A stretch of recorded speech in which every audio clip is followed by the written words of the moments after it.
Assalamualaikum warahmatullahi wabarakatuh.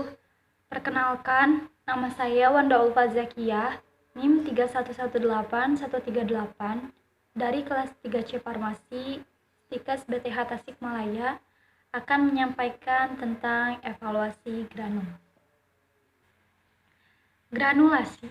Granulasi adalah pembentukan partikel-partikel besar dengan mekanisme pengikatan tertentu. Granul dapat diproses lebih lanjut menjadi bentuk sediaan granul terbagi, kapsul maupun tablet. Berbagai proses granulasi telah dikembangkan, dari metode konvensional seperti slugging dan granulasi dengan bahan pengikat mucilago amilik, sampai pembentukan granul dengan peralatan terkini seperti spray dry dan freeze dry. Masuk ke evaluasi granul, beberapa parameter yang diamatinya adalah ada uji sifat alir, uji kompresibilitas granul, dan uji distribusi ukuran granul. Yang pertama yaitu uji sifat alir. Uji sifat alir ini biasanya menggunakan metode sudut istirahat. Prinsip dari metode sudut istirahat yaitu pengukuran sudut yang terbentuk dari lereng tumbuhan granul yang mengalir bebas dari corong terhadap suatu bidang datar. Tujuan uji sifat alir yaitu untuk mengetahui apakah granul tersebut memenuhi persyaratan atau tidak, di mana persyaratannya itu adalah 100 gram granul, waktu alirnya tidak boleh lebih dari 10 detik. Untuk uji sifat alir ini diukur dengan alat yang bernama corong alat uji waktu alir. Caranya yaitu granul dimasukkan ke dalam corong uji waktu alir, kemudian penutup corongnya dibuka sehingga granul keluar dan ditampung pada bidang datar. Waktu alir granul dicatat dan sudut diamnya dihitung dengan mengukur diameter dan tinggi tumpukan granul yang keluar dari mulut corong. Metode sudut istirahat ini mempunyai nilai alfa, di mana alfa dari 25 sampai 35 derajat itu sangat mudah mengalir, 30 sampai 38 derajat itu mudah mengalir, dan nilai alfa lebih dari 38 derajat itu kurang mengalir. Assalamualaikum warahmatullahi wabarakatuh.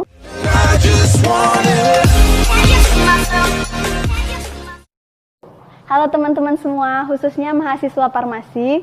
Pada kesempatan kali ini saya akan menjelaskan tentang cara kerja dari alat flow tester.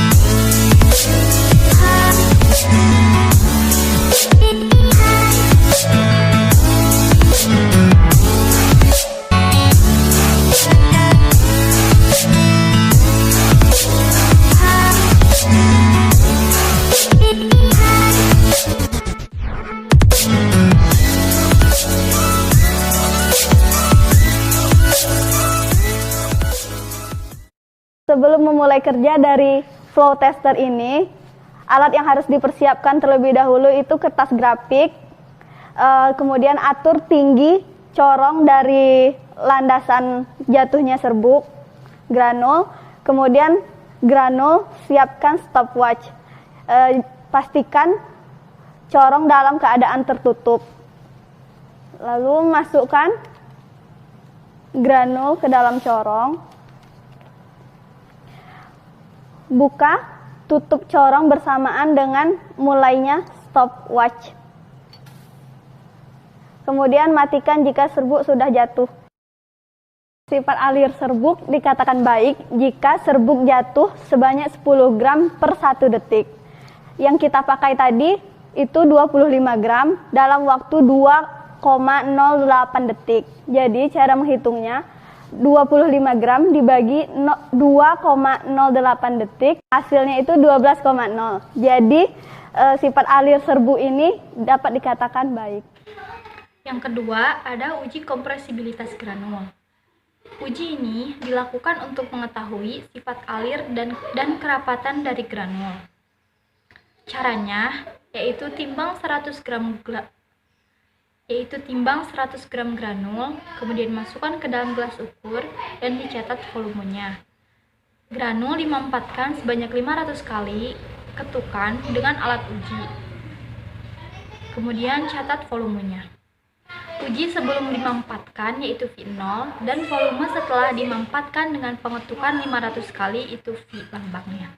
Perhitungannya yaitu I sama dengan V0 dikurangi V dibagi V0 dikali 100%. Untuk keterangannya, I itu indeks kompresibilitas, itu dihitung dalam persen. Kemudian V0 adalah volume granul sebelum dimampatkan dalam mili, dan V yaitu volume granul setelah dimampatkan dengan pengetukan 500 kali. Untuk persyaratan uji ini tidak lebih dari 20%.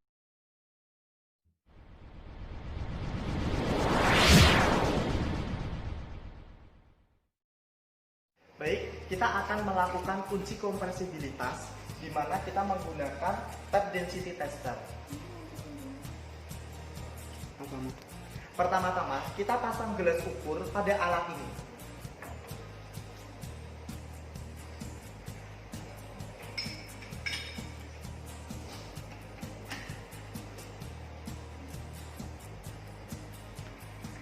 Kemudian, kita tuang granul ke dalam gelas ukur tersebut sampai menunjukkan volume 100 ml.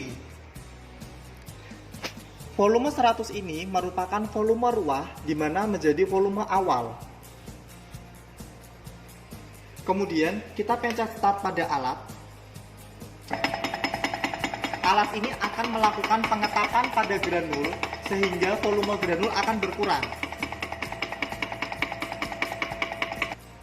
Setelah alat berhenti, didapatkan volume ketuk yaitu 98 mili.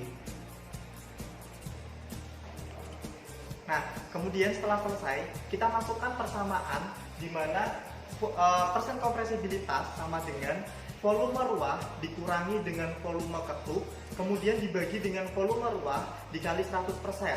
Kemudian hasilnya kita samakan ke dalam indeks CARS di mana sifat alirnya termasuk sifat alir yang baik, sedang, atau buruk. Sekian untuk pengujian kompresibilitas dari saya. Terima kasih.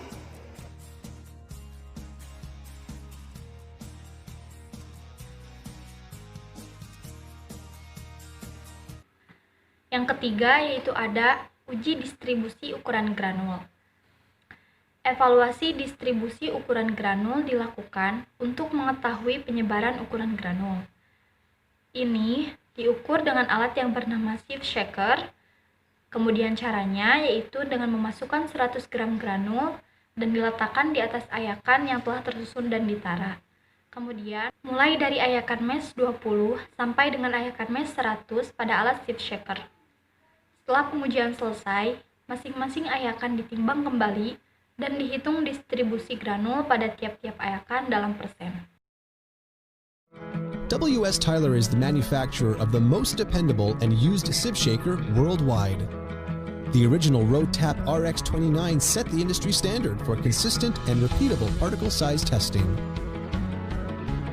Tried and trusted today, the design of the Rotap is recognizable by people who have been in the industry for over 100 years.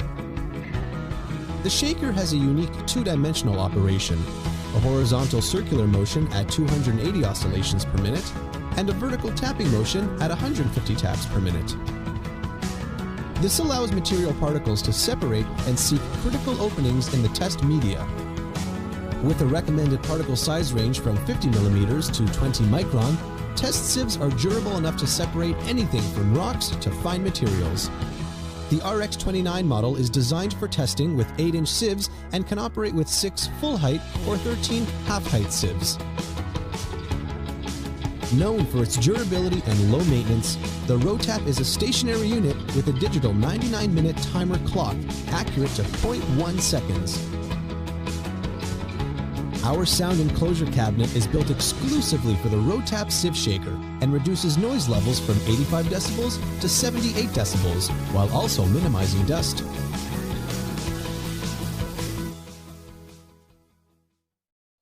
Sekian yang dapat saya sampaikan. Terima kasih atas perhatiannya. Wassalamualaikum warahmatullahi wabarakatuh.